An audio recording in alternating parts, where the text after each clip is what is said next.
I am Reed. I am 27, just an average dude. I have made tons of money mistakes in my 20s, and now I want to share everything I have learned to help you take control of your finances and your life. So burnout, man, let me tell you something. I used to think burnout was just a buzzword people threw around when they wanted to take a day off. I thought it was just being tired, like, oh, I worked hard this week, I need a nap, that kind of thing. But then I hit 25 and oh shit, it hit me like a freight train. I was working a job I did not like. I was stressed about money every single day. My bank account was overing around empty, and I had zero energy to do anything about it. I would come home from work and just stare at my phone for hours because I did not have the mental energy to cook clean or even text my friends back. That is not just being tired, that is burnout, and the scary part is I did not even realize how bad it had gotten until I was already deep in Is. The thing nobody really talks about, burnout and money problems are best friends. They feed off each other. When you are burnt out, you make bad money decisions, you order takeout because you are too exhausted to cook, you buy stuff online at 2 a.m. because it gives you a tiny dopamine hit, you avoid looking at your bank account because the thought of it makes you anxious, and then when your finances are a mess, that stress makes your burnout even worse. It is a vicious cycle, and I was stuck right in the middle of it. Let me take you back a few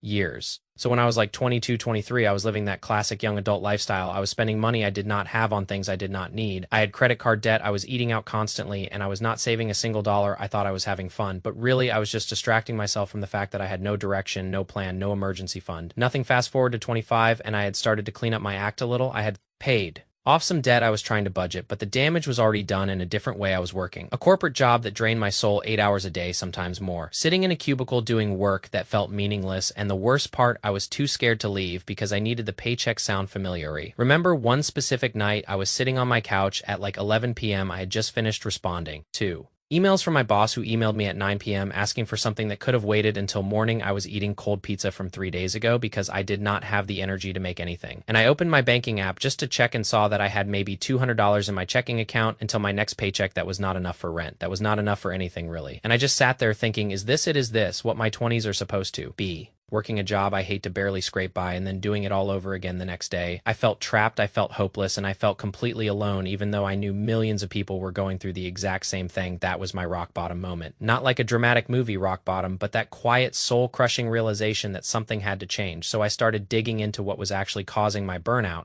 And here's what I found first. It was the workload. I was saying yes to everything because I wanted to be seen as a good employee. I wanted to prove myself. I thought working harder meant I would get promoted or get a raise. But all it meant was that I got more work dumped on me. Nobody ever came to me and said, hey Reed, you are doing amazing. Here is more money. What they said was, hey Reed, you are doing amazing. Here is another project. So I learned something important. Your output at work is not the same as your value as a person, and if you keep giving and giving without setting boundaries, you will burn out every single time second. It was the lack of control. I had no say in what I worked on or how I did it. I was just a cog in a machine. And that feeling of powerlessness slowly ate away at me. I would get assigned projects I hated, and I had to pretend to be excited about them. And I would go home at night feeling like I had wasted another day of my life on something I did not care about. When you do not have control over your work, your motivation disappears. And when your motivation disappears, your productivity crashes. And when your productivity crashes, you feel even worse about yourself. It is a spiral. Third, it was the lack of recognition. I was working hard, staying late, taking on extra work, and getting nothing in return. No raise, no promotion, no thank you, even just more work, and that killed my motivation. I started asking myself, why am I even trying? Nobody cares, so I stopped trying. And then I felt guilty for not trying, and that guilt made me even more stressed, and the cycle just kept going. But here is where the money part comes in. And this is the part I really want you to hear, because my burnout was not just about work, it was about money too. When you are financially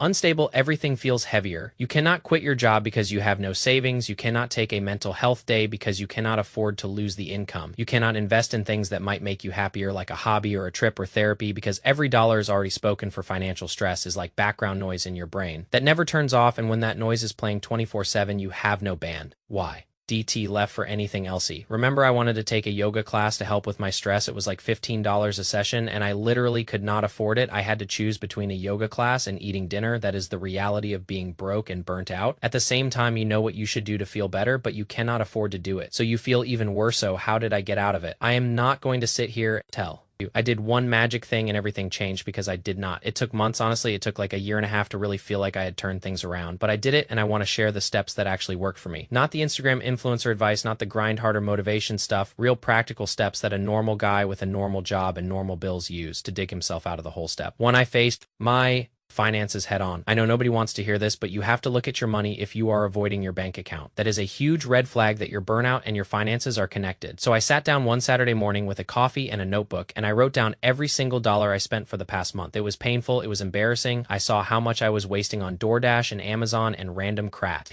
and I realized my spending was directly tied to my emotional state when I felt stressed. I spent money when I felt burnt out. I ordered food when I felt lonely. I bought things I did not need just to feel something. Seeing that on paper was a wake-up call. Step 2, I built a crappy little emergency fund. I started small, like $20 a week. Small, I sold some old video games and clothes on Facebook Marketplace. I set up a tiny side gig doing freelance writing on weekends. It was not glamorous, but after 3 months I had $500 saved. That $500 changed my mindset completely. Because for the first time in years, I had a cushion if something went wrong. I was not completely screwed. That little bit of security took the edge off my burnout. I stopped feeling so trapped because I knew I had options. Step 3, I set boundaries. At work. This was the hardest one. I had to learn to say no. I had to stop checking emails after 6 p.m. I had to stop volunteering for every stupid project that came my way. And you know what happened? Nothing. I did not get fired. Nobody even noticed, actually. That is not true. Some people noticed and they got annoyed, but I did not care because my mental health was more important than being the office people pleaser. And here's the secret. Most of the pressure we feel at work is pressure we put on ourselves. Your boss is not thinking about you at 10 p.m. You should not be thinking about work at 10 p.m. Either. Step 4, I found cheap hobbies that actually helped. I mentioned earlier, I could not afford that yoga class, so I found free alternatives. I started going for walks. I downloaded a meditation app that had a free trial. I started cooking simple meals at home, which saved money and actually became kind of fun. I got into reading. Again, I would go to the library and check out books for free, and I started making these videos, which honestly became my creative outlet. That work was not giving me. The key is that your hobby has to be something that takes your mind off everything. Not scrolling through social media. That is not a hobby. That is just another form of numbing yourself. Step 5, I moved my body even when I did not want to. When I was deep in burnout, the last thing I wanted to do was exercise. I was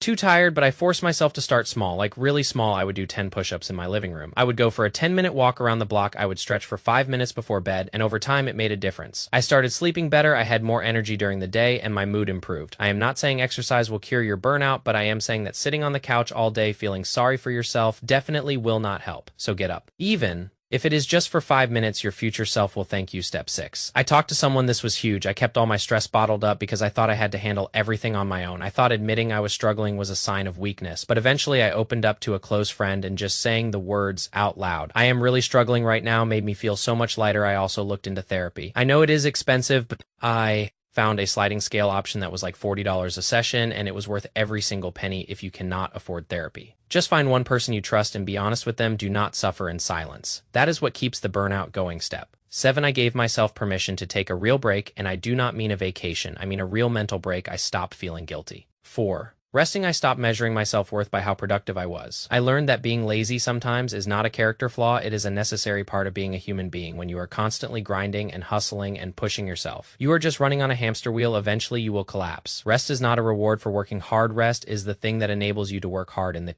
first place. And step 8, the big one, I started planning my exit, not because I hated my job, but because I wanted to have a choice. I started building skills on the side. I started networking. I started applying for other positions, even when I was not desperate to leave, just to see what was out there, and having that option, knowing that I was not stuck, took so much pressure off my shoulders. I ended up leaving that job for a better one with more pay and more flexibility. And that move changed everything. Here is the thing I want you to understand. Burnout is not a personal failure. It is not a sign that you are weak or lazy or not good enough. It is a signal that something in your life is out of balance, and the only way to fix it is to figure out what that something is and make changes, even small. Once for me, burnout was tied to 3 things: a job that drained me, a lack of financial security, and a total absence of boundaries, and I had to address all 3 to actually recover. I could not just fix my money and ignore my job. I could not just quit my job without having savings. I could not just set boundaries without dealing with the underlying stress. I had to tackle it from every angle. And it took time and it was hard, but I am so glad I did, because now at 27, I am in a completely different place. I have savings, I have a job that I like, I have hobbies that make me happy, and most importantly,